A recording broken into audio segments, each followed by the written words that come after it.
નાથિતાનંદ સ્વામી મહારાજની જય, ભગતજી મહારાજની જય, શાસ્ત્રીજી મહારાજની જય, યોગીજી મહારાજની જય, પ્રમુખ સ્વામી મહારાજની જય, ગુરુ હરિમહંત સ્વામી મહારાજની જય, સુરત અક્ષરધામ મહોત્સવની જય. આજના પારાયણના પ્રથમ દિવસે આપ સૌને મારા હાર્દિક જય સ્વામિનારાયણ. આજના આપના પારાયણનો વિષય છે, થીમ છે હરિલીલામૃત, અને એમાં આજે વિશેષ પ્રવચન મને મળ્યું છે અને એનો વિષય છે વિવેકી પ્રાણી કરવી છે. હવે ભગવાને આપણે વિવેકી કીધા છે એટલે કેટલું મોટું સન્માન આપ્યું કહેવાય કે વિવેકી પ્રાણી એટલે આપણે શરૂઆત જ આપણાથી કરી છે કે વિવેકવાળા છીએ. વિવેકવાળા છીએ તો અત્યારે આપણે સત્સંગ દીક્ષા બધાએ વાંચી હશે અથવા તો સાંભળી હશે. એમાં એક શ્લોક છે કે લૌકિકો વ્યવહારસ્તુ દેહ નિર્વાહ હેતુકઃ નૈવ સ પરમમ લક્ષ્યમ અસ્ય મનુષ્ય જન્મ.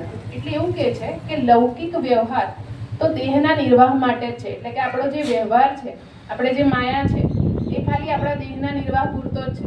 ખરેખર આપણું લક્ષ્ય શું છે તો કે આપણે ભગવાનની ભક્તિ કરવી, એ લક્ષ્ય છે. પણ આપણને શું લાગે કે આપણે મોહ માયા સંપત્તિ કે થોડું ધન કમાઈ લીધું કે અથવા તો આપણે સુખી થઈ ગયા એટલે સુખિયા થયું એવું કહેવાય.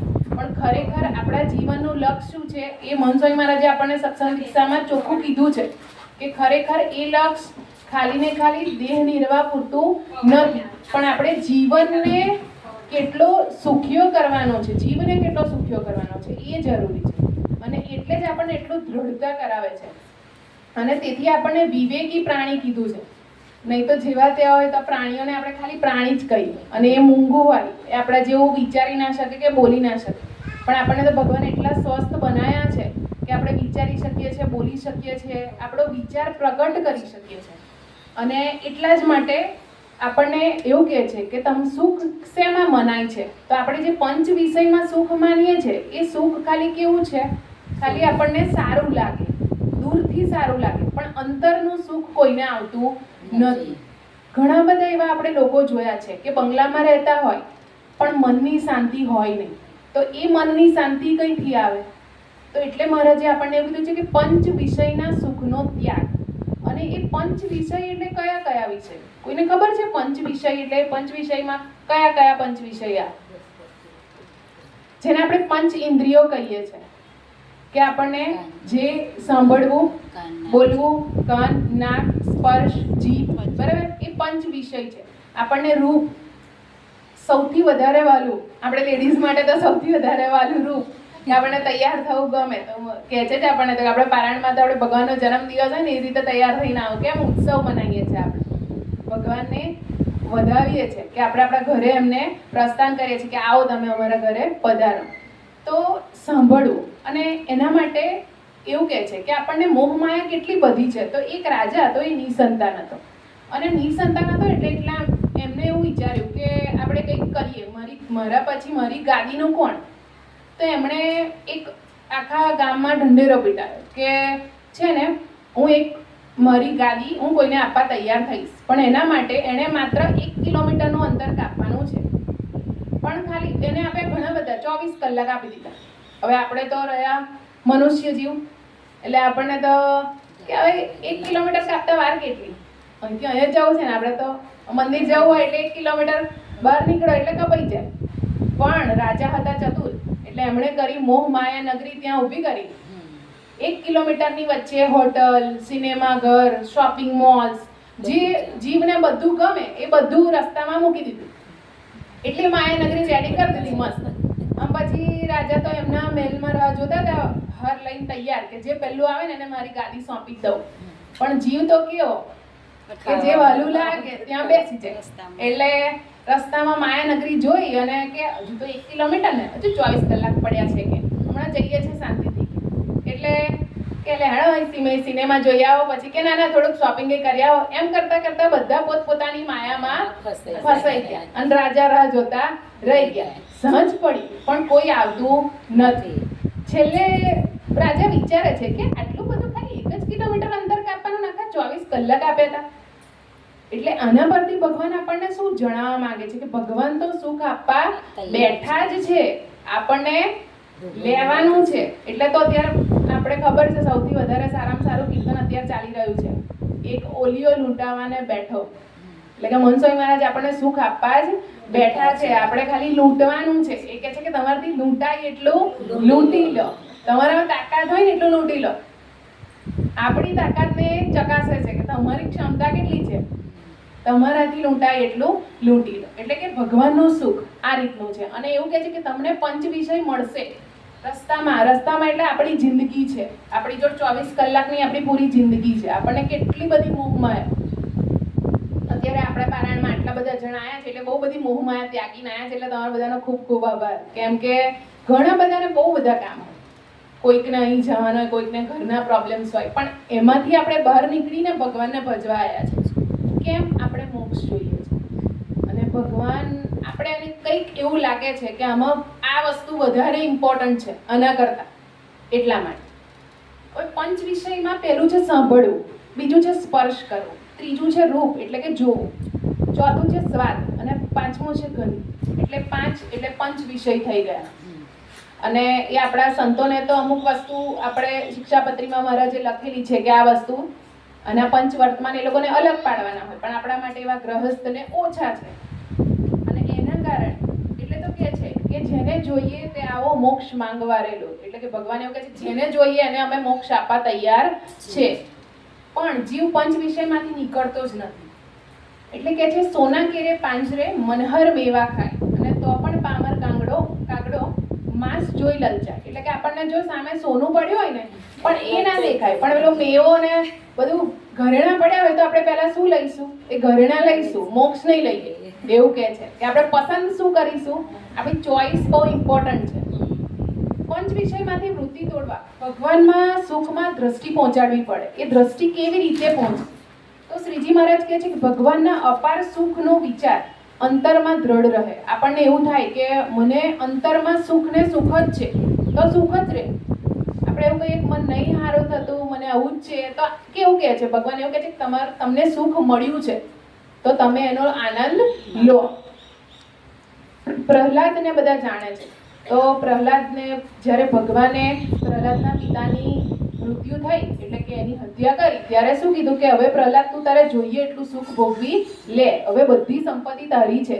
તો પ્રહલાદે ભગવાનને કીધું કે એ તો તમે મને મારા પિતાને ના માર્યા હોત ને તો એ સંપત્તિ મને જ મળવાની હતી, પણ મારે એ સુખ જોઈતું નથી. મારે તો શું જોઈએ છે? મારે ભગવાનની ભક્તિ કરવાની છે, મારે ભગવાનનું અખંડ સુખ જોઈએ છે. એટલે મારે એ પંચ વિષયમાં પડવું નથી. એ તો મને એમને મળવાનું હતું, એમને ના માર્યા હોત તોય એ મને મળી જાય.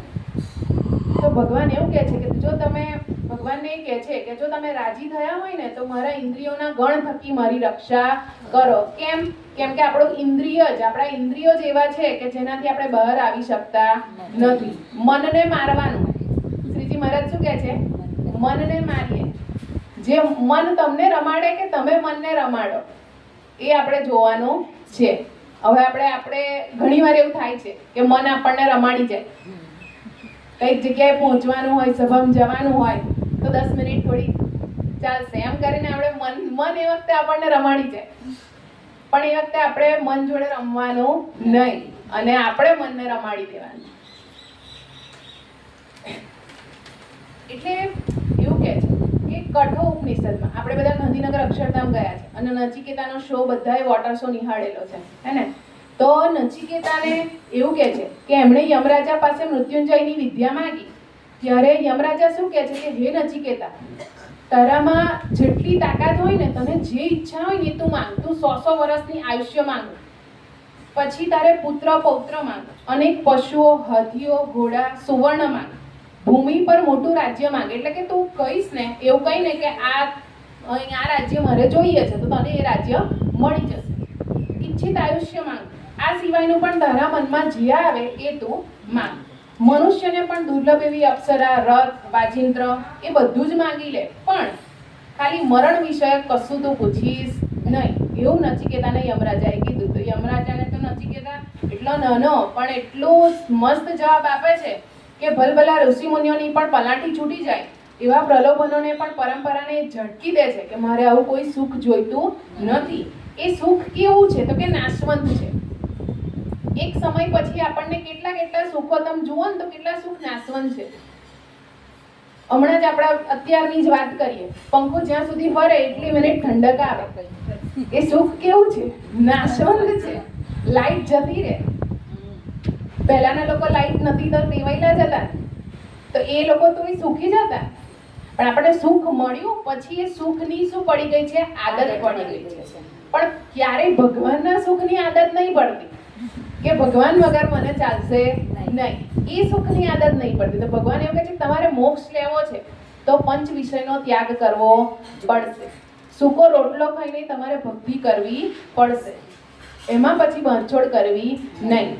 અને એવું નહીં કે કોઈ એક ભગવાનની વાત, તમે કોઈ પણ ભગવાનને માનતા હોય, દરેક ભગવાનમાં તમારે જો એમના સુધી, એમની ભક્તિ સુધી પહોંચવું હોય અને પરમ સુખનો આનંદ લેવો હોય તો આપણે ભગવાનને 24 કલાક આપણી પાસે સમય હોય ને તો આપણી જેટલી પહોર છે, રાત દિવસ, સુષુપ્ત અવસ્થા, નિદ્રા અવસ્થા, ત્યારે ભગવાનને ભજો.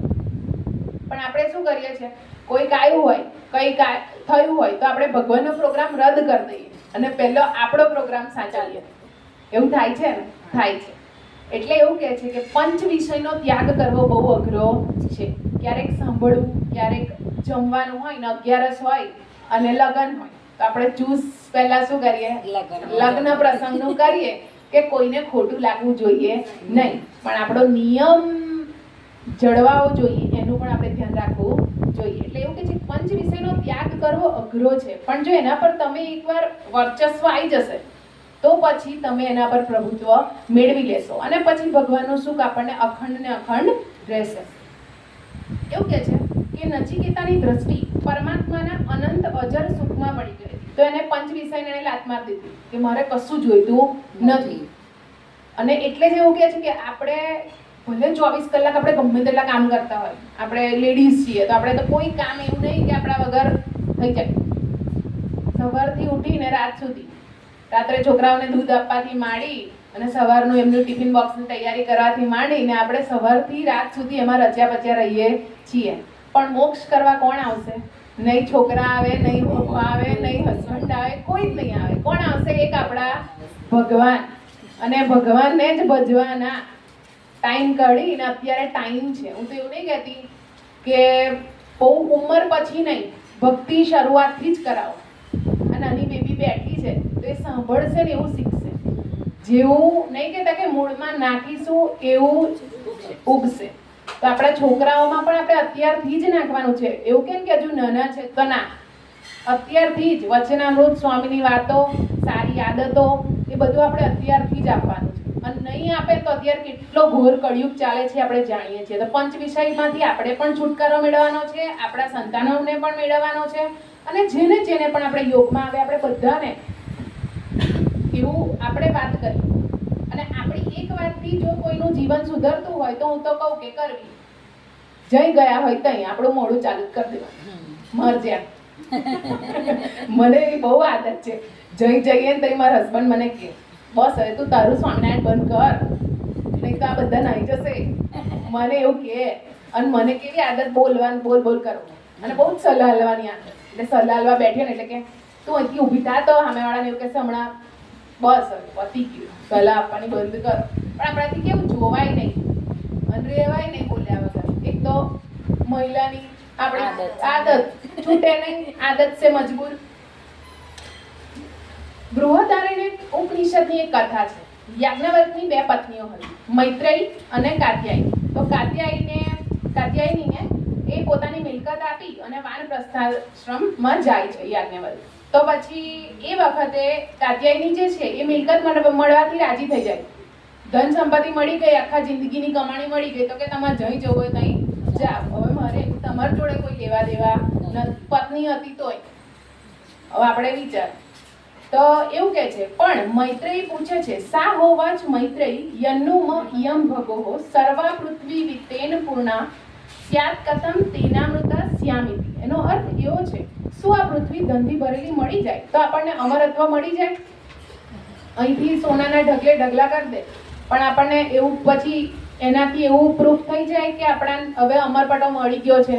ના, સોનાના ઢગલા હોય તોય મરણ પથારી આપણે પડવું જ પડશે. એટલે મૈત્રીએ એવું પૂછ્યું કે ભગવાન, તમે જે જાઓ છો, ઋષિમુનિને યાજ્ઞવલ્ક્યને પૂછ્યું કે આ પૃથ્વી ધનથી ભરેલી જો મળી જાય તો પછી મને અમરત્વ મળી જશે?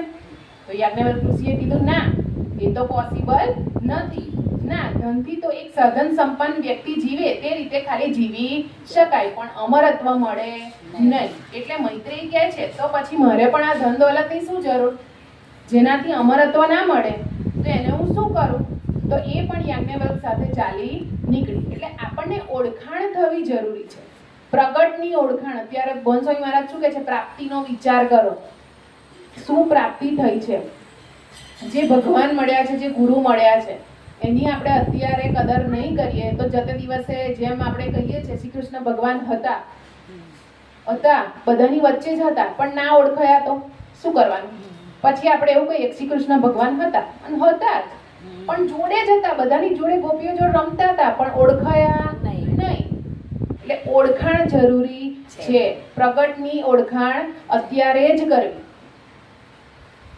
એટલે એવું કહે છે કે જેનો વિચાર ભગવાનના સુખમાં પહોંચી જાય તેને પંચ વિષયનો ત્યાગ સહેજે સહેજે થઈ જાય. ધીમે ધીમે થાય. એકદમ આપણને પંચ વિષયનો ત્યાગ ના થાય. સ્વાદ ના છૂટે, ક્યારેક સાંભળવું કંઈક ના છૂટે, સિનેમા ના છૂટે, હોટલ્સ ના છૂટે. તો એવું કહે છે કે ધીમે ધીમે તમે ભગવાનના સુખનો આનંદ લેતા થાવ તો પંચ વિષયનો ત્યાગની શરૂઆત થશે. વચનામૃત ગઢડા અંત્ય 28માં કહે છે કે ભગવાન સંબંધી સુખ કોને મળે છે? તો તે કહીએ છે કે જેમ માછલીઓ હોય. હવે આપણને ખબર છે કે માછલી શેમાં જીવી શકે? માછલીનું જીવન શું? પાણી. જેમ આપણે જાણીએ છીએ કે લીલી શેવાળ, એનું પણ જીવન શું? પાણી. માછલીને જેવી પાણીમાંથી બહાર કાઢો એ છટપટાઈ થઈને મરી જશે. એટલે એવું કહે છે કે એને યોગ કોનો થયો? જળનો. તો આપણને યોગ કોનો થવો જોઈએ? ભગવાનનો. પણ આપણને યોગ ભગવાનનો થતો નથી. આપણને પંચ વિષયનો યોગ થાય એટલે આપણે એવું માનીએ છીએ કે આપણને દુનિયાનું આખું સુખ મળી ગયું છે.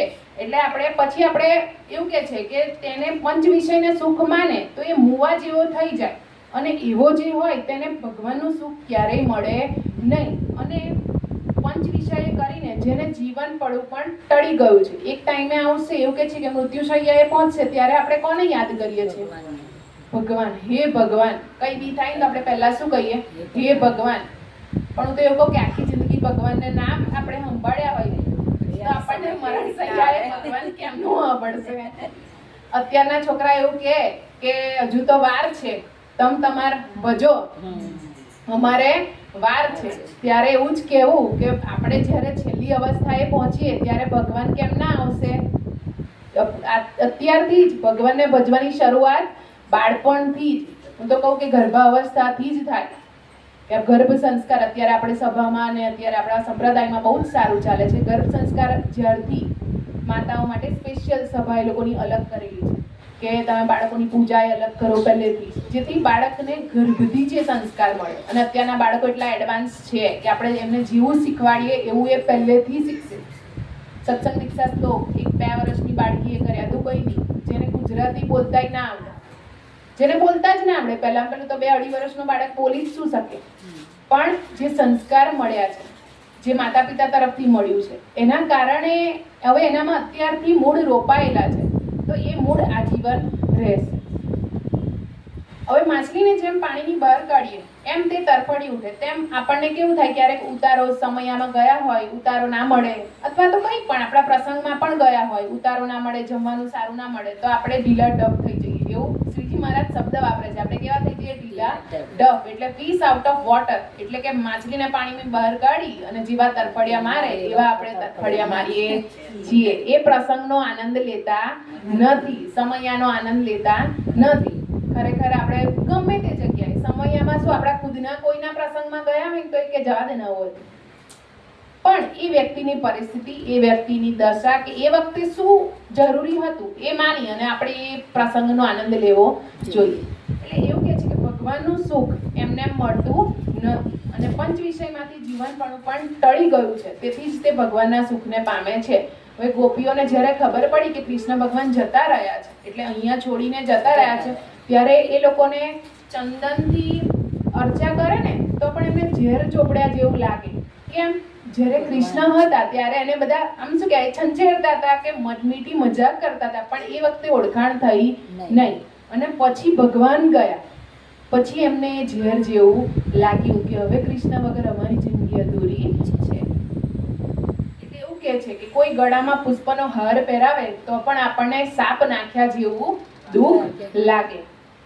સદગુરુ આનંદાનંદ સ્વામી દીક્ષા લીધા પૂર્વે અયોધ્યામાં મોટા મઠના મહંત હતા અને એકવાર તેઓ દ્વારિકીની યાત્રા કરવા માટે ગયા હતા.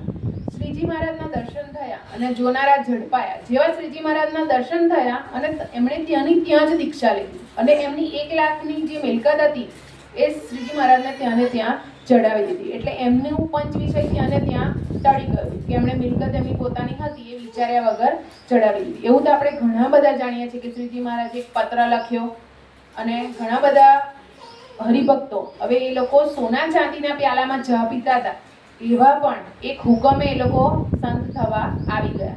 તો એમણે એ વખતે શું કર્યું? પંચ વિષયને લાત મારી, ત્યાગી દીધો. ત્યારે એમને ભગવાનનું અખંડ સુખ મળ્યું અને ભગવાનના પ્રિય ભક્ત થવું. પ્રિય ભક્ત, ભગવાન તો બધાને પ્રિય હોય, ભગવાન કોઈને અડખામણા રાખતા નથી, પણ તો પણ નહીં કહેતા કે એકદમ અંતરથી આનંદ આપણે લેવો હોય તો આપણે પંચ વિષયનો ત્યાગ કરવો પડશે. આ બધું કેવું છે? ક્ષણિક સુખ છે. એટલે ગમે તેટલો ટાઈમ થાય, ગમે તે પરિસ્થિતિ હોય, બને ત્યાં સુધી સભામાં આવવું કે તમે જ્યાં પણ જે ભગવાનને માનતા હોય એની પૂજા અર્ચના કરવી.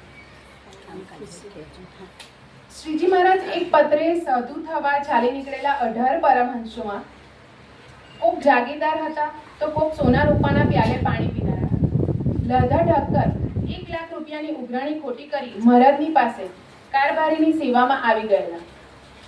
તો એવું કહે છે કે કુશળ કુંવર બાપર એમને પરબ્રહ્મના સુખમાં દ્રષ્ટિ પડી ગઈ તો એમને 500 રજવાડાની વૃત્તિમાં પણ વૃત્તિ ના રહી.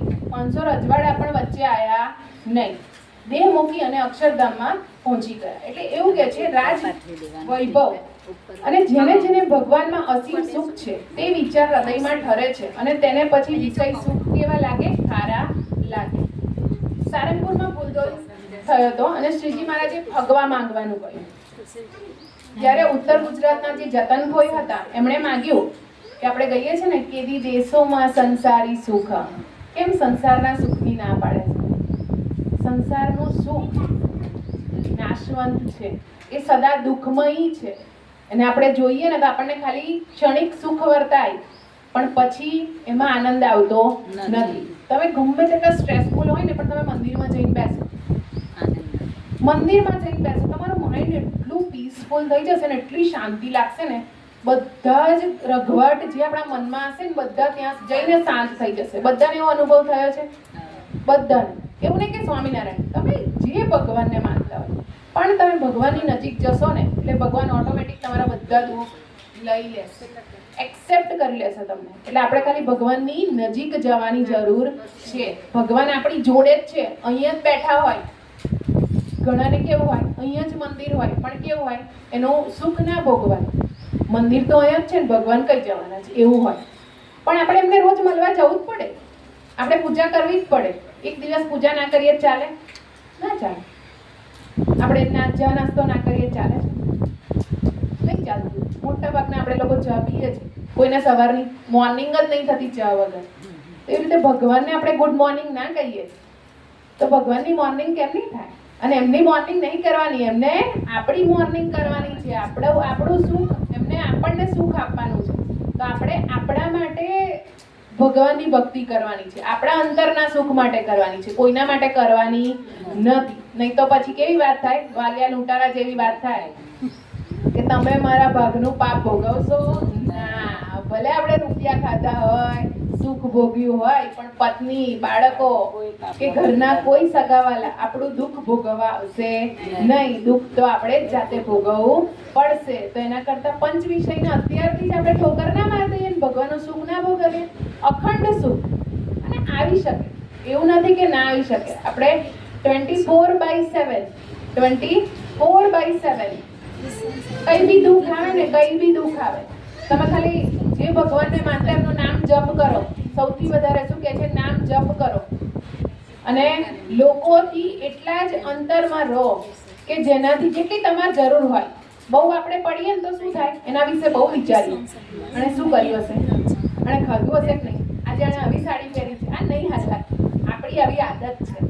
એટલે એના કરતાં શું કહે છે, નામ જપ કરો, જેટલી જરૂર હોય એટલું કામ કરો અને પછી ભગવાનના રટણમાં રહો. એટલે એટલું જ કામ કરવાનું. અને આપણે મેઇન આપણો ગોલ શું, ભગવાનને રાજી કરવા. દરેક વિચાર આવે ને તેવું પૂછવાનું, અંતિ ભગવાન રાજી થશે? કોઈ બૈરી છોકરા આપણા, કોઈ ઘરવાળા, કોઈ તમે ગમે તેટલું કામ કરી લો, છેલ્લે આવશે કોણ?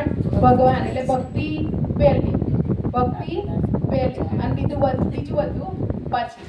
અને એવું કહે છે કે ગમે તેટલા ગરીબ હોય, જાદવજી વિપ્ર હતા, એમના ઉપર રાજી થઈને ભગવાને એવું કીધું કે તમે આટલા બધા ગરીબ છો તો કે કંઈક તમારું દારિદ્ર્ય એટલે કે ગરીબી દૂર થાય એવું તો કંઈક માંગો એમ.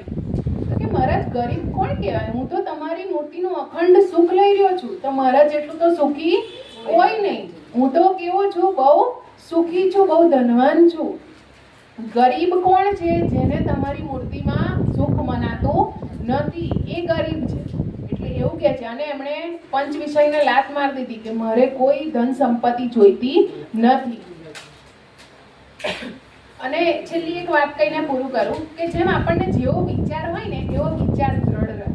અને બહુ જ મસ્ત વાત છે જે આપણા જીવનમાં રોજ થતી હોય. જેમ કે કાલે એવું કહે છે કે કાલે જલેબી બનવાની છે કે કઈ મિષ્ટાન બનવાનું છે, તો આપણને આખો દિવસ એનો વિચાર આવે કે કાલે જલેબી બનવાની છે, કાલે જલેબી બનવાની છે. એવું થયા કરે અને મોઢામાંથી પાણી છૂટે. આપણે લેડીઝને પાણીપુરીથી છૂટે, લેડીઝને પાણીપુરીથી છૂટે. પણ અથવા તો સિનેમા જોવા જવાનું છે, તો આપણે એ જ વિચારોમાં કેવા રહીએ છીએ? મસ્ત રહીએ છીએ. અમેરિકા જવાના ઇમિગ્રેશન વિઝા આવે ને તો આપણે બીજા 10 જણને કોલ કરીએ, જેને કોઈ દડો ના કરતા એને પહેલો કોલ કરીએ કે મારે જવાનું છે, મારે જવાનું છે. પણ મેં તો કેટલાને એવા જોયા છે, મર જવાનું કરે કહો તો એને ઘરમાં જ થઈ જાય ચોરી. પણ મહારાજ શું કહે છે, મળ્યા છે તો સુખ ખાલી ભોગવી લો, ઢંઢેરો પીટશો નહીં. એટલે એવું કે છે ભારતમાં બેઠા બેઠા આનંદ પામે. કોઈ ગરીબ ઘરની કન્યાનો સંબંધ મોટા રજવાડામાં થાય તો હજુ ભલે ઝૂંપડામાં રહેતી હોય, પણ એના સપના કઈ ના આવે, મહેલના આવે. મારે પરમ દિવસે નહીં તો 4-5 મહિને મારે રાજમહેલમાં જવાનું છે. એટલે પરબ્રહ્મનો સુખનો સમ્યક અનુભવ ન થયો હોય તો પણ તે પ્રાપ્ત થવાનું છે, તે વિચાર પણ આપણને આનંદમાં રાખી શકે છે. આપણે હજુ બ્રહ્મી સ્થિતિ મેળવવાની વાર છે. આપણા સંતોને, પ્રભુ સ્વામી મહારાજ, મોહન સ્વામી મહારાજને બ્રહ્મી સ્થિતિ મળી ગયેલી છે, આપણે મળવાની બાકી છે. પણ ભગવાન એવું કહે છે કે એવું નથી કે નહીં મળે. ગૃહસ્થ આશ્રમમાં રહીને પણ આપણે ઘણા પ્રસંગો જોયા છે, બરાબર? લાડુબા છે, જીવુબા છે, બધા કેટલા બધા ગૃહસ્થ આશ્રમમાં હતા, પણ તો એને ભગવાનનું સુખ કેવું હતું? અખંડ. ભગવાન એમને કેવું પળ સુખ આપતા. તો અને કાલે જે સભામાં હતા એમને ખબર છે કે કાલે જ પ્રવચનમાં વાત થઈ હતી કે ભાદરાના ડોસાભાઈ સૂકો રોટલો અને ખાટી છાશ જમતા. તો ડોસાભાઈને એવું કીધું કે ડોસાભાઈ તમે આ શું લુકું જમો છો એમ?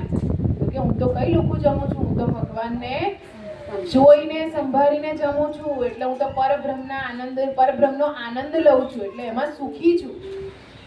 એટલે એવું કહે છે કે લૌકિક પંચ વિષયના સુખ કરતા અક્ષરધામનું સુખ ઘણું અધિક છે. એટલે આપણે સૌ ભેગા થયા છીએ અને હજુ પણ 2 દિવસના પારાયણમાં ખૂબ લાભ લઈએ.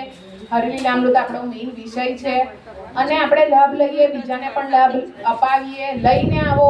આપણે કોઈ સ્વામિનારાયણની કોઈ સ્પેશિયલાઇઝ વાતો કરતા નથી. એટલે આપણા લોકોને આપણે લઈને આવો. લેડીઝ છીએ આપણે, તો આરામથી 2-4 કલાક વાતો કરી શકીએ છીએ. તો તમારી જોડે કોઈ આવા તૈયાર તો થઈ જ જશે. એટલે કાલની સંખ્યા આનાથી વધારે થાય એવી સ્વામીને પ્રાર્થના કરીએ. સ્વામિનારાયણ, સ્વામિનારાયણ, સ્વામિનારાયણ, સ્વામિનારાયણ, સ્વામિનારાયણ, સ્વામિનારાયણ, સ્વામિનારાયણ. શ્રી સ્વામિનારાયણ ભગવાનની જય.